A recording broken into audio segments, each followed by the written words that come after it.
Good morning, everybody. I had a conversation with Jane. She reminded us that Mercury is in retrograde. Okay? So what that means is communication stuff happening all day. Obviously, we have some stuff going on with our technology. Thank you so much for our patience. Before we get started with our official service, I think it's always good to go through some history. So our candles actually represent different things. And today we have a very important intention. And so a couple weeks ago, our first candle was hope. Hope. Last week, our candle was peace. And today's candle is love. Love.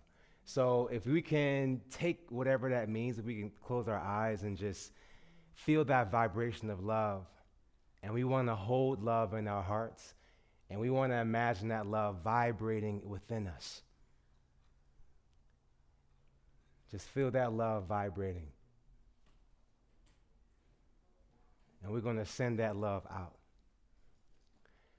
What I want us to do is we're going to open our eyes, and with that love in our hearts, we're going to find somebody in the room, just kind of look over to them and simply say, "Welcome to unity." Welcome to unity. You know what? Can we get up? Let's just go ahead and get on up. Let's get on up and let's say welcome in person. Can we do that? Maybe if it's a touch or a hug or you acknowledge the God within, just simply say welcome. Welcome. Welcome to unity. I am unity. Welcome, y'all. Welcome. Welcome.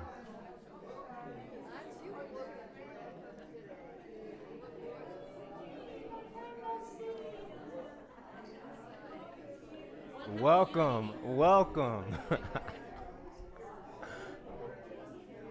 Welcome.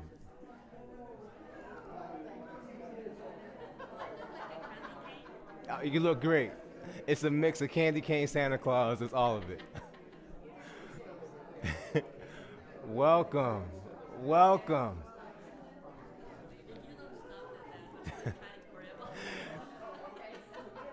Welcome. As we find our ways to our seat, as we find our ways back to our seat, I know, right? As we head back to our seat, here's the next best thing. The next best thing is where love is felt. Truth is taught. Lives are transformed. And all is well. As we express the Christ within.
Sam and Lucy, everybody, thank y'all so much.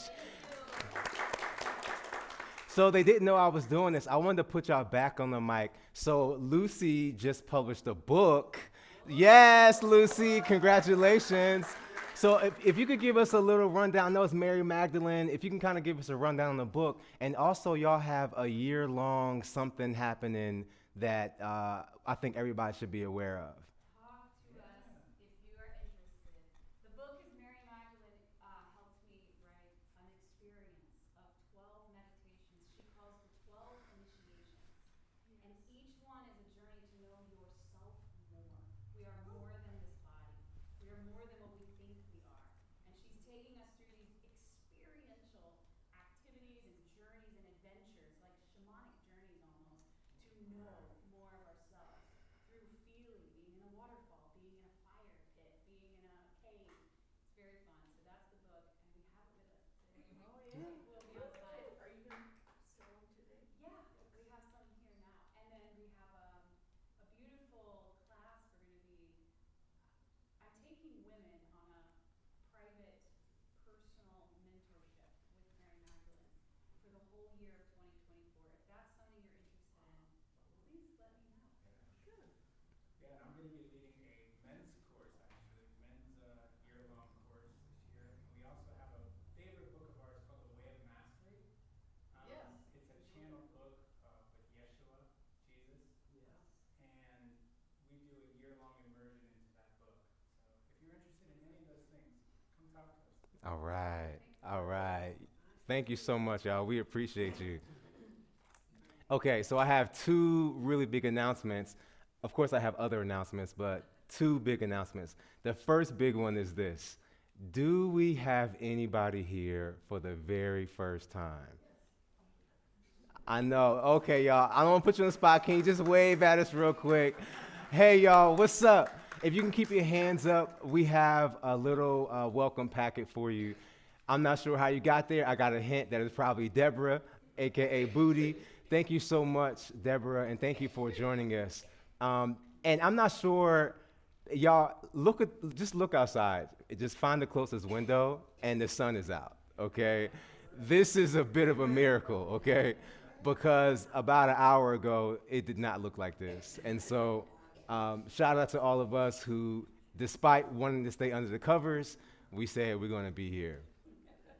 The other big announcement is I want to give and express a big thank you to all of the volunteers who made today's potluck possible, both potluck as well as the service. So many of us know, even when you walk in, if this is the first time you've been here in a couple of weeks, I mean, it looks incredible in here, from the decorations to, thank you. Decorations, and y'all, the technology, y'all know that is something that we are overcoming, right? And so it's a learning curve for all of us involved. And so with technology, and even if y'all got here a little bit earlier, I got to give a special shout out to our golf cart drivers, okay? In the rain, right? Yes. Our golf cart drivers in the rain, in the sleet, in the snow, right? I mean, they are there, okay?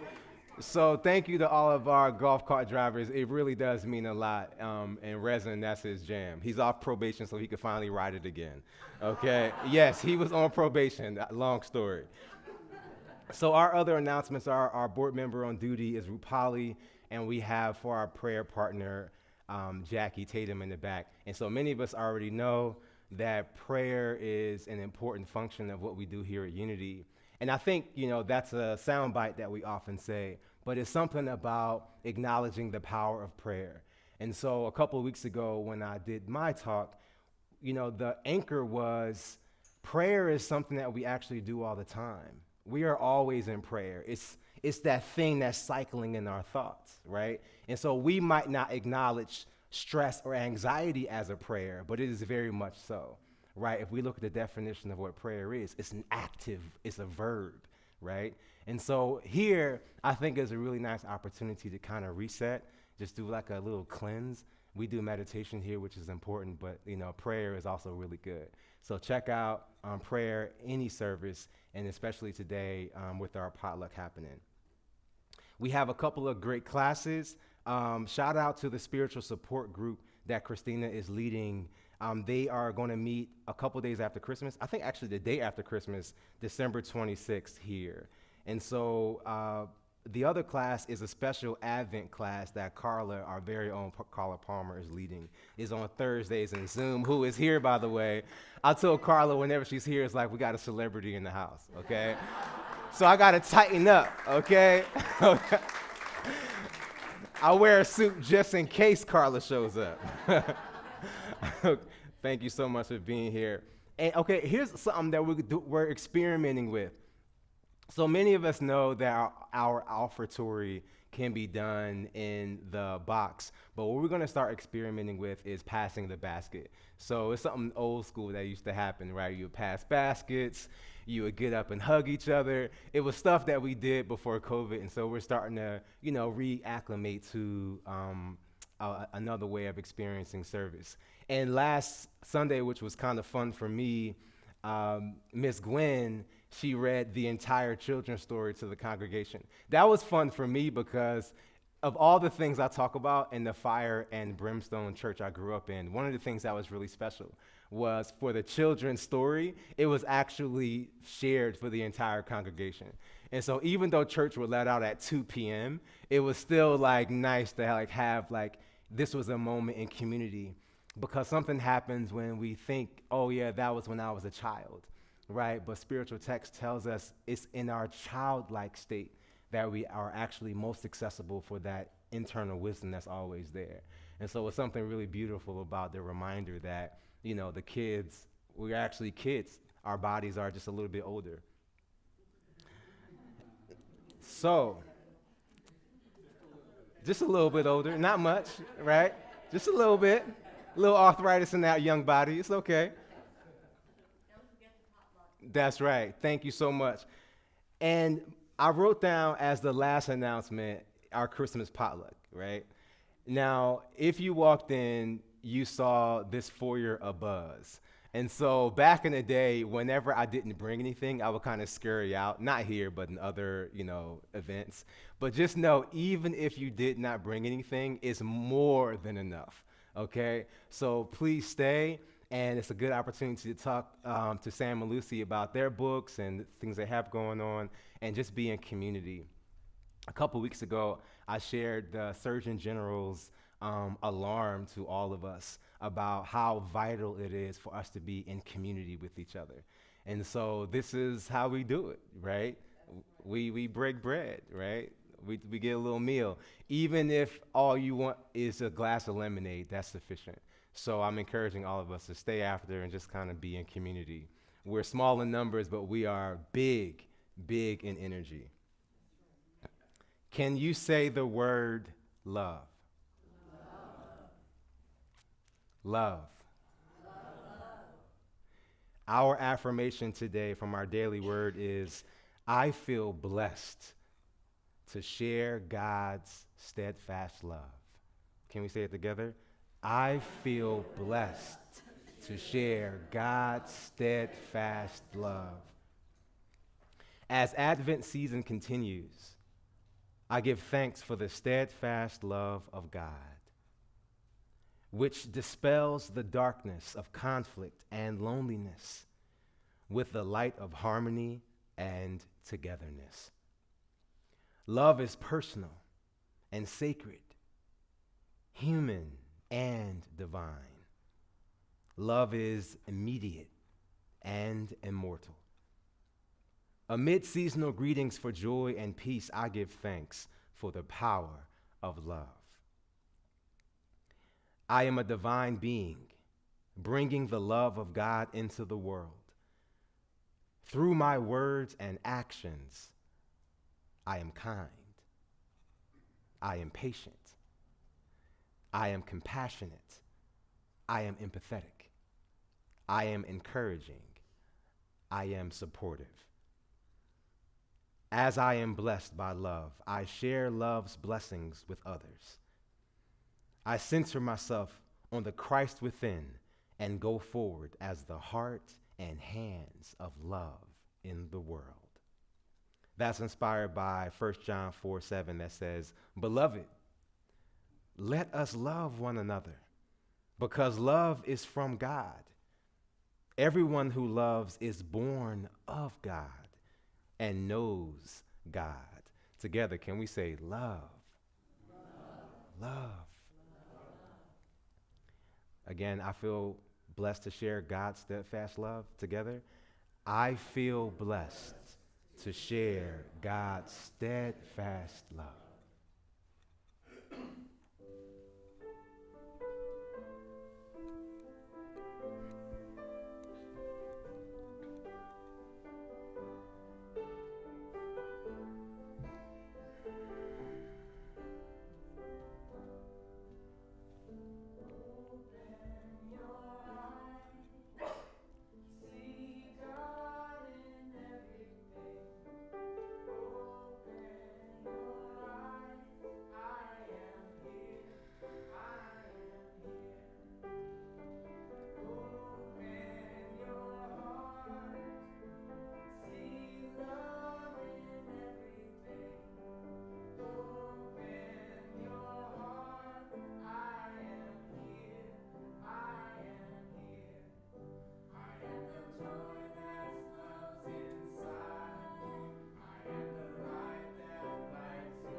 If Sam and Lucy can keep playing, let's move that into meditation. Let's move that into meditation. I am here. I am here. I am here. So as the music plays, we're going to trust that the chair can support us and we can release into it. We're going to soften the muscles on our face. We're going to soften our shoulders. And as we breathe, we are going to breathe out what no longer serves us. We give thanks for that oxygen, and we breathe out that gratitude and breathe in that which comes effortlessly in gratitude. My favorite meditation is to be in the silence and the music, so let's allow the music to wash over us. I am here.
As we breathe, we send our thoughts back to this space, but we keep our energy stretched out. We keep our light stretched out way beyond this space. That even though we're sitting here, we are both here and there and there and there.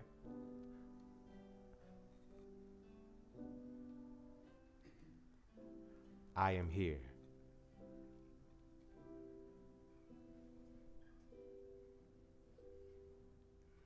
Whenever you're ready, we're going to open our external eyes and say, thank you.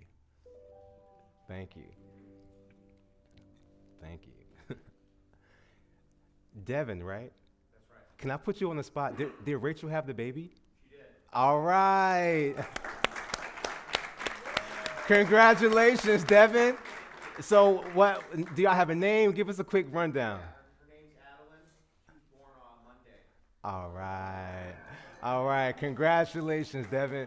So y'all, so Rachel came a couple weeks ago, actually during it was a Thanksgiving potluck we had, and that was her first time. And I was like, oh, Sally's pregnant too. We got 2 pregnant ladies in the house, right? And so they connected. And then Rachel was actually here last Sunday, like literally 7 days ago, and brought Devin. And then the next day she gave birth. So please give her our love. All right. All right. You know what's really powerful about, I mean, of course, you know, I'm watching the pregnant lady at home, but what's really powerful about like pregnancy is we're simply seeing a physical manifestation of what happens all the time, right? We're seeing growth, right? We're seeing it in real time and we're able to track it. The reality is we are in perpetual growth. We are in perpetual growth. Some of us can see it when we go home, right? Something that used to tick us off no longer ticks us off, right? Or somebody's like, I don't know, you're different, right? It's because they're able to track your growth, right? It just so happens in pregnancy, we get a chance to see life fully unfold in front of us. Yet the truth is we are always doing it. We are always doing it. The title of today's talk is Ask.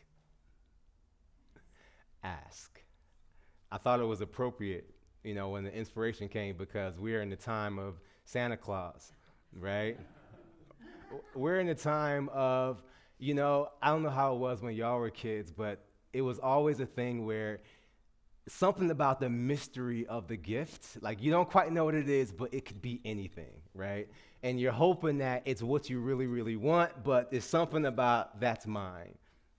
And my mom shared with me that, so we came from a really, really rich family. Like the love was rich, right? But the need was still there, right? There were issues with finances all the time. It was, how do you speak affirmatively about this? Y'all help me out. So you're rich in love, but I'm not saying poor, but you know, there's the other thing in terms of resources. Modest. Thank you so much. Modest. And so my mom shared with me that during Christmas, my great-grandmom had 15 kids. 15.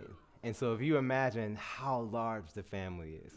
And so my grandmom and my great-grandmom were having kids at the same time.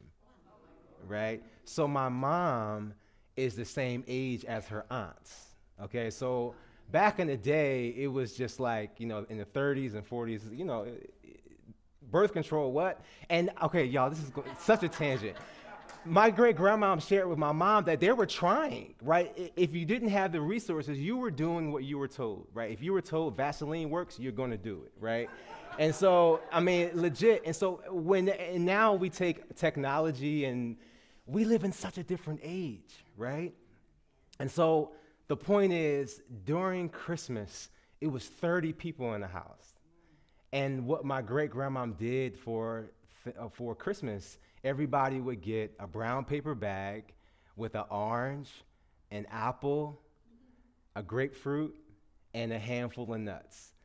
And my mom said that when those bags went around, it was the most joy. Like you could cut it with a knife, it was so thick. And I was like, man, Mom, that's kind of sad. She said, no, it's not. The kind of love that was there, it was something special about this being mine. Because if the rest of the year you're sharing everything, but on this day, this is yours. This is your bag, right? And so, in the spirit of giving, in the spirit of Santa Claus and all the things that this season brings, ask is what came through. Now, we know what this is. Ask it, believe it, achieve it. Ask, and it shall be given. Seek, and ye shall find. Knock, and the door shall be open to you. You have not because you ask not. And then for my generation, it became famous with what's called the law of attraction, right? The secret. And so when that came out in 2008, the world was rumbling with everybody's in the law of attraction. But it's the same thing. Ask, and you shall receive. We know who Bob Proctor is. He was actually featured in The Secret. I found a really interesting interview with him a couple of years before he passed away.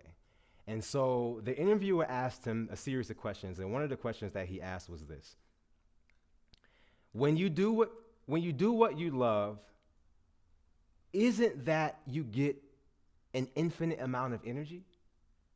So the question was, so if you do what you love, is it then that you get an infinite amount of energy? And Bob Proctor says, you don't get energy. All the energy that ever was or ever will be is omnipresent. It's evenly present in all places at the same time. You don't get energy. You release energy. You're just an instrument that energy flows through. So that's going to be the thing that kind of sets our time together. You don't get energy. You're not zapped with it, even though it's like, okay, I'm ready to go cut the lawn. And it's like, no, the energy is always there, okay? All right, I'm ready to go wash the dishes. It's like, I got the energy now. No, you don't get energy. You release energy. We are vessels for it. And then he goes on to say, Bob Proctor, desire is the triggering mechanism that releases the energy. When you've got the desire, you've got the energy. If you haven't got any desire, you haven't got the energy. And the follow-up question was, then why do most people not get what they want out of life? So if it's simply desire, right? And many of us, I mean, if we did a poll in the room, we want to have money to pay the bills. We want to be able to travel. We want to be able to have a fulfilling life. We want to not have to think about bills or whatever the thing is, right? We could do a poll, and we all have desire. But the question that was posed to Bob Proctor was, then how come many of us don't get what we want out of life? And Bob Proctor's answer was, they don't know what they want. They don't know what they want. So again, today's talk is ask. I want to tell y'all a quick story. So you know how it is when you go to college or you go away from home. Let's say you spent your whole life up to 18 in your parents' house. And then when you go off into the world, becoming an adult is really the beginning of your true questioning. You get a chance to question some of the values that was instilled in you and see if it still is applicable. When I was in college in Syracuse University, as you do when you're in college, you're talking about philosophy, you're talking about how grown you are, right? And we were having a conversation, and the conversation steered to everybody's journey of, dare I say, removing themselves from their spiritual systems that they were taught, right? They were removing themselves from the Catholicism they were brought up in. They were removing themselves from the Buddhist teachings that their parents had or whatever. Everybody was like in this space of self-discovery. And so in this conversation, I forgot her name, but she shared the precise moment that she became an atheist. And I mean, I was like, okay, I got to hear this one. So she goes to share a story about, her parents had gone through a divorce. She had a really rough time, but it was one thing that kept her alive. It was her dog. It was her dog. And when her dog died, she said that she laid the dog out, and I'm not sure how old she was. She was young, a young adolescent, maybe 11 or 12. And she said, okay, God, you said I could have anything. I want my dog to live. So she prays and she prays and she prays, and the dog, of course, doesn't come back. And she's weeping, and she says something inside of her broke. She no longer believed that, what she did believe then was this was all fake. This thing we call God and faith, this doesn't apply to me. And so here we're in college, 18, 19, 20, and she held firm to that faith. How do we juxtapose that very clear want? So Bob Proctor says, okay, most people don't get what they want in life because they don't know what they want. Here in this situation, we have a young lady who is very clear, very articulate. Her faith was on the line. She said, God, this is it. This is how you show me. How is it that that clear desire wasn't manifested? Let's go to Matthew 6:8, which simply says, your Father knoweth what things ye need of before ye ask him. I'm going to come back to that story in a second. Your Father knoweth what things ye need of before you ask him. Eric Butterworth, he says, now the obvious question is, if God already knows what we want, why do we even have to ask? What's the point? Is it just an exercise? He says this, we must remember that God is spirit. He goes on to write, it's not easy to overcome the thought of God as a supreme being out there who can help us in our time of need if we ask him and if he's in the right mood. He writes, when we thus endow God with human qualities, our asking implies the possibility of a yes or a no. Y'all got that? We doing the thing where we're trying to box this entity that we still struggle with language for. We call it God, spirit, universe. Y'all, the names are perpetual, divine love, right? We struggle just to name it, right? So when we don't name it, we say, okay, let's just give it human qualities. And the human quality is the ability to say yes or no. And so Eric Butterworth says, we may very well receive an answer of no. However, the no has come out of our own consciousness, the effect of our own inertia in negative thinking.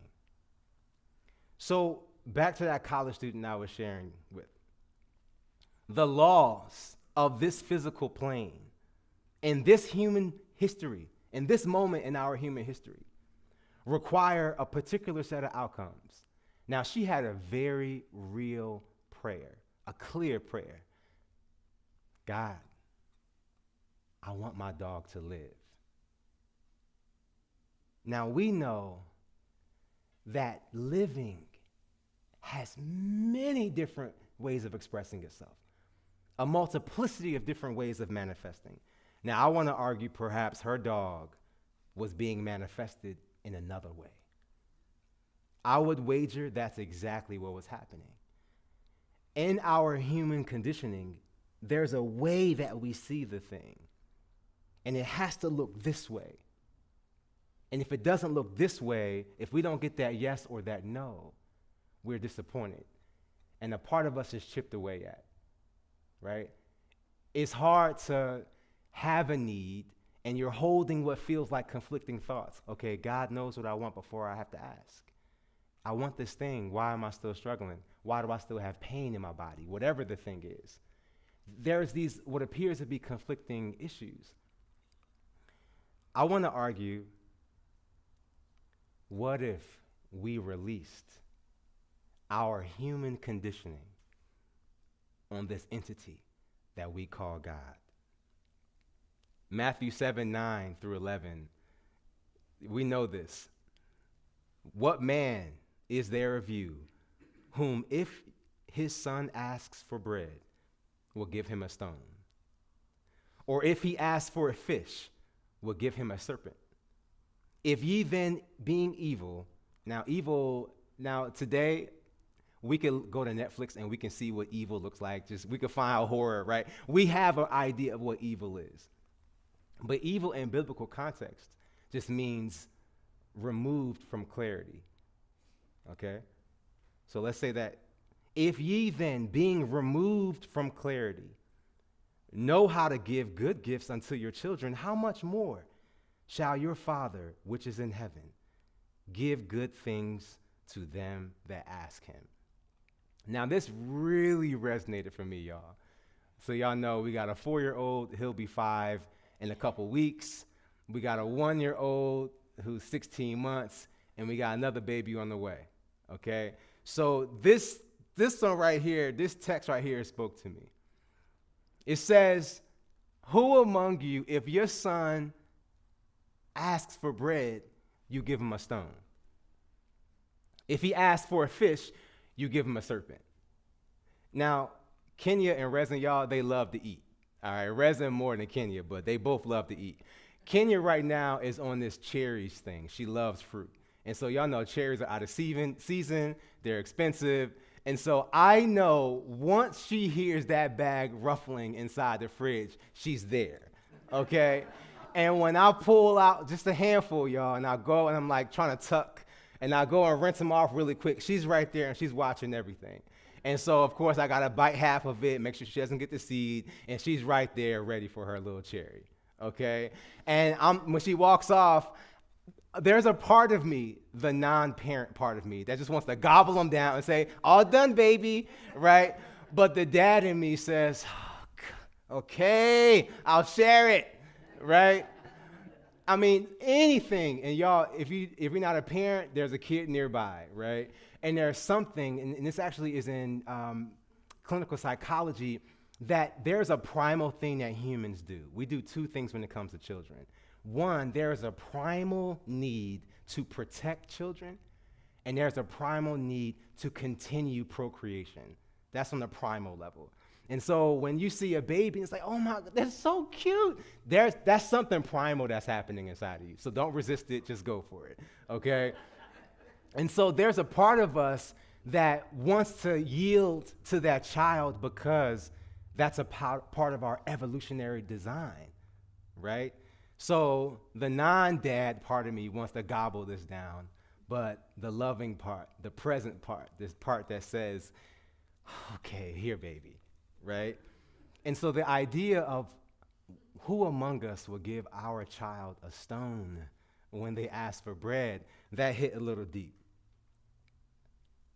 Now imagine, in this text it says, now if us and our unclarified self would do that, imagine what our Father in heaven. Now, one of my favorite things about unity is we understand there is a metaphysical understanding of how we see Father and how we see heaven, right? And when Jesus says, I am the bread of life, right? We understand that Jesus is affirming, right? Just like we would say, yo, I am the man, right? That's an affirmation. I am the bread of life, right? That's what Jesus was doing. If we're unclarified, we may see that text as, oh, he's expressing his divinity. I'm not that. But he was the ultimate example. In unity, we understand that he was our way shower. He was our teacher. That's what we tell resident. Who is Jesus? He says, oh, Jesus died. It's okay, big boy. Jesus is an example, right? He's teaching us how we affirm. And so when Jesus says, now imagine your Father in heaven, the treasures that he wants for you, what he's talking about is that God within, that internal clarity, the heaven within. Y'all, all I said was, let's tap into that love that is already inside of us. Boom, the room was pulsating with love and joy. And I said, let's take that love and let's say hello to each other. And then we're like bustling around, the smiles, the hugs, right? That love wasn't zapped inside of us.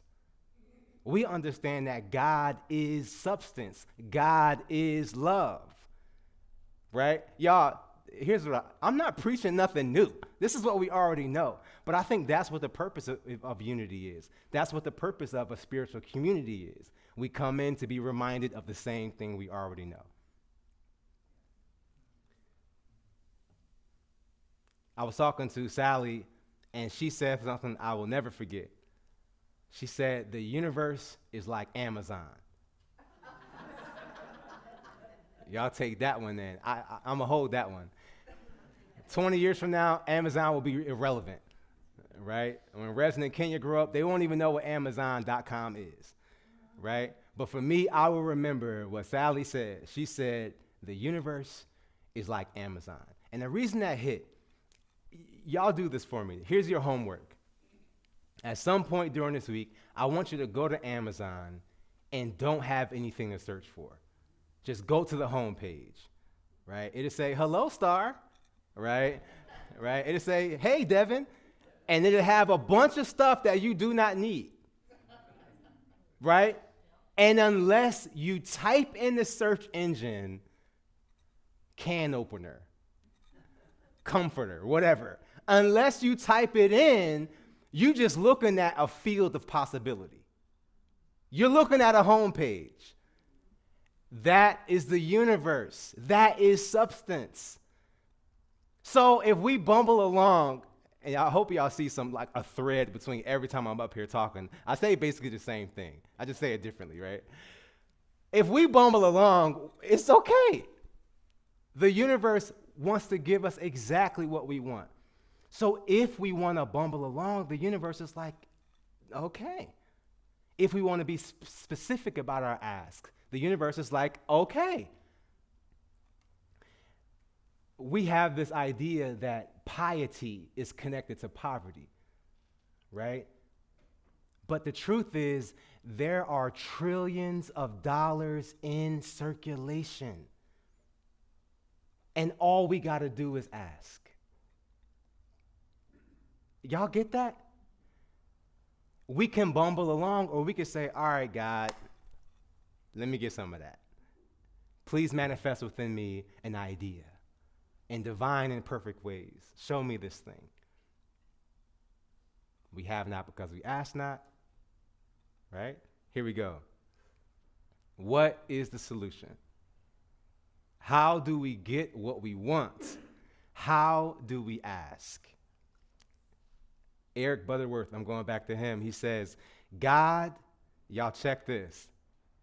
God does not have what you need or want.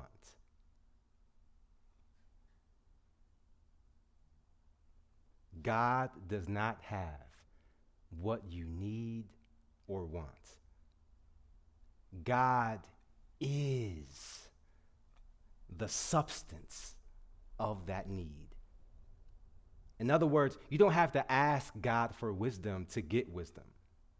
I talk about Oprah, one of my favorite stories of hers is she said that one year, at the beginning of the year for her New Year's resolution, she said, God, I want courage. And she said it was the most tumultuous year she's ever experienced. And she said she'll never pray for that, right? She said the whole year, she said she was stabbed in the back. She experienced betrayal like she had never had before, but she was courageous, right? That resonated for me because when I was about 12 or 13, the pastor's up there talking, and it's like, y'all need to start praying for some real stuff. And so I said, okay, wisdom. So I started praying for wisdom. And y'all, I got to tell you, I will never pray for wisdom again, okay? Because what you actually get, you are met with opportunities to have that wisdom grow within you. And what Eric Butterworth is saying is God is wisdom. It's already there. So what we're really asking for is opportunities to like refine that skill set. Am I making sense, y'all? If there is any break, this is Eric Butterworth, in the flow of the inspiration of the Almighty within you, that break is in you, not God.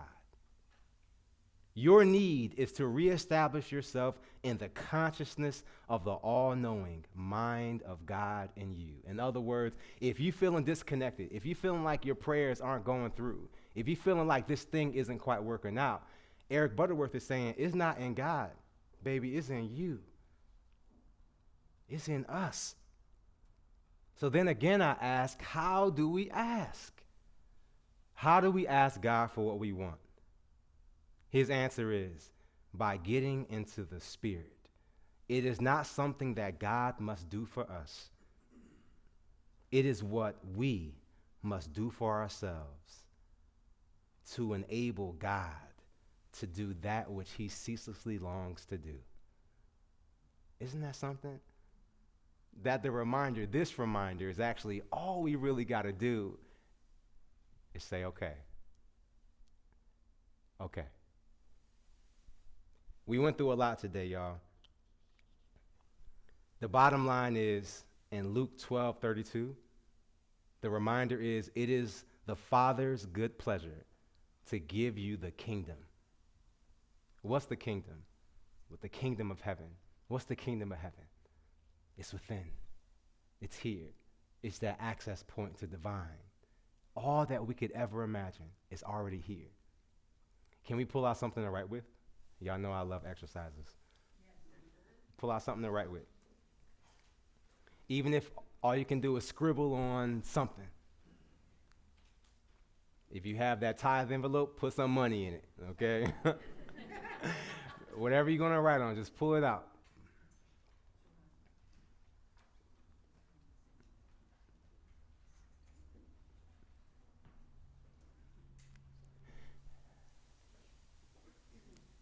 Now, for this hour, we've been in the spirit of love.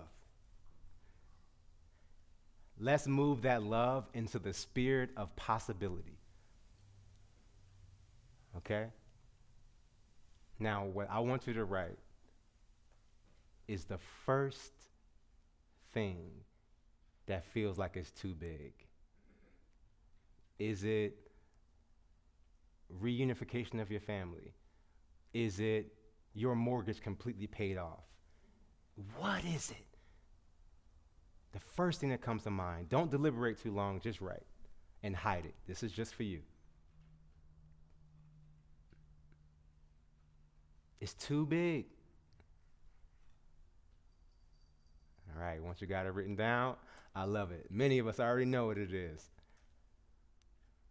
The next thing I want you to write is this: is possible. So you turn that into a sentence. I-S, next word, possible.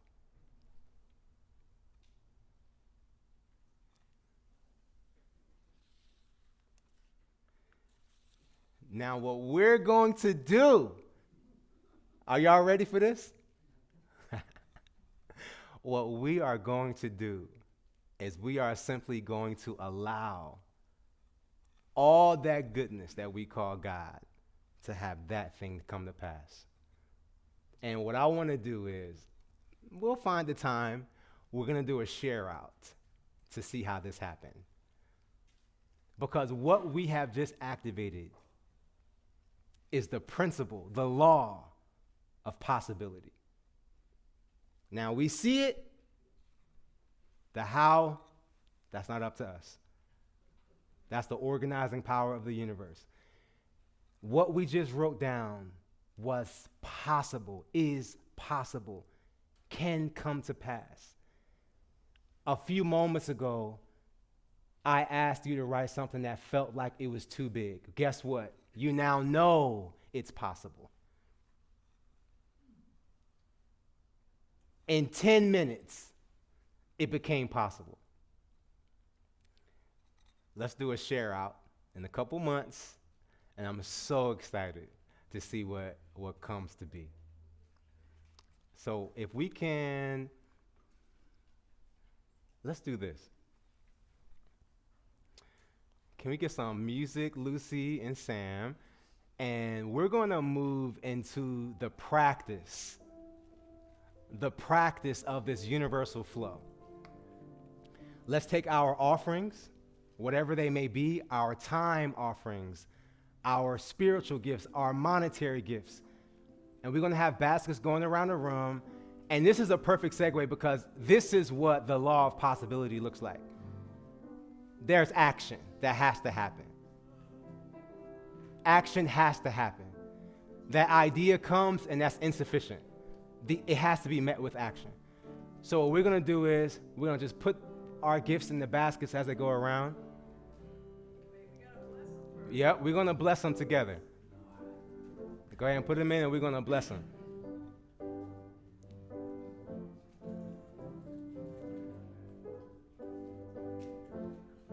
We're going to bless it together.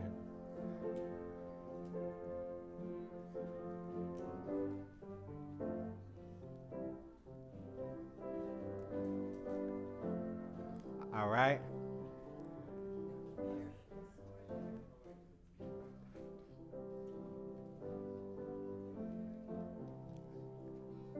All right. Lori and Christina, if y'all can come back with those baskets.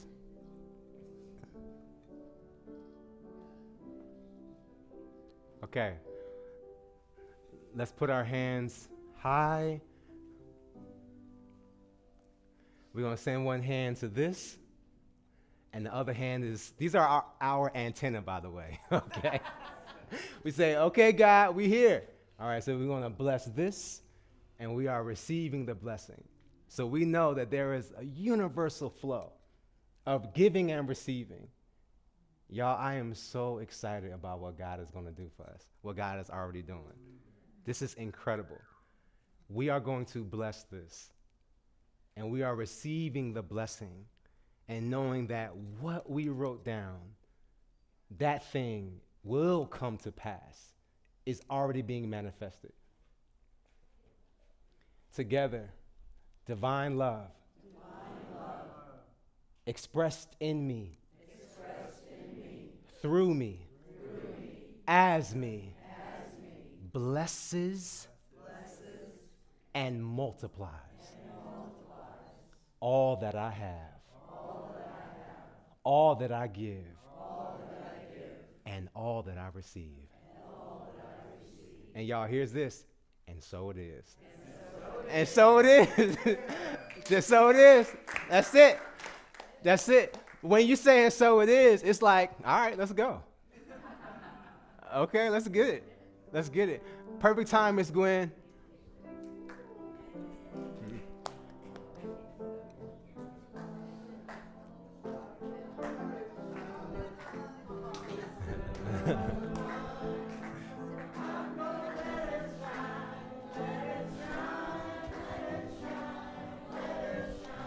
Hey, babe.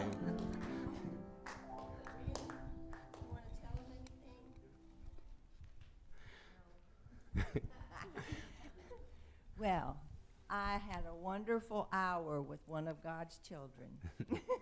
Just the two of us. Okay. And off she goes. And today we had a story about a little star named Starlet. And she was so upset because nobody saw her. Nobody paid any attention to her, just the big stars in the sky. But one day, she fell out of the sky onto this stable. And she looked inside and she heard a baby cry. And she said, well, he's in the dark. So she got down and she went inside the stable and she started to shine brighter and brighter and brighter until everybody could see her, and up back into the sky she went. So we made a little starlet for our stable. Oh, yeah. Okay, everybody. we're going to visualize all the children in our lives, the babies, the big babies, all of them. And let's rub our hands together. And we say, children, we love you. We bless you. We see the Christ presence within you. And we see you doing wondrous things. We love you, we love you, we really, really love you. That's a lot of love. All right. Let's circle up, everybody. Ready? Dance. Yeah. There we go. We're Yeah, gonna baby. dance.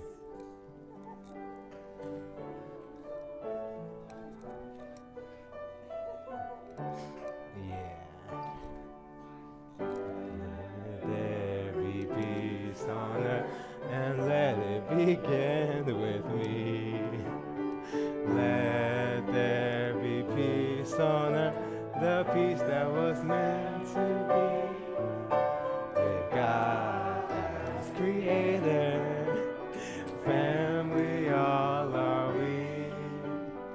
Let us walk with each other in perfect harmony.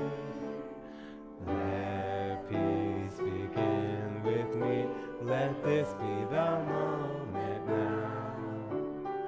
With every step I take, let this be my joyous vow. To take each moment and live each moment in peace eternally. Let there be peace on earth, and let it begin with me. All right. The light of God surrounds us. The love of God enfolds us. The power of God watches us.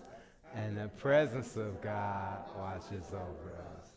Wherever we are, God is, and all is well. All right. Say, let's eat. Thank you for Yeah. that today, man. Oh, yeah. That was so beautiful. Thank you, y'all. All right. group hug. Thanks, y'all. Best speech I've heard in a long time. All right. Y'all are on fire. Dude, you too, man. That was like some magic going.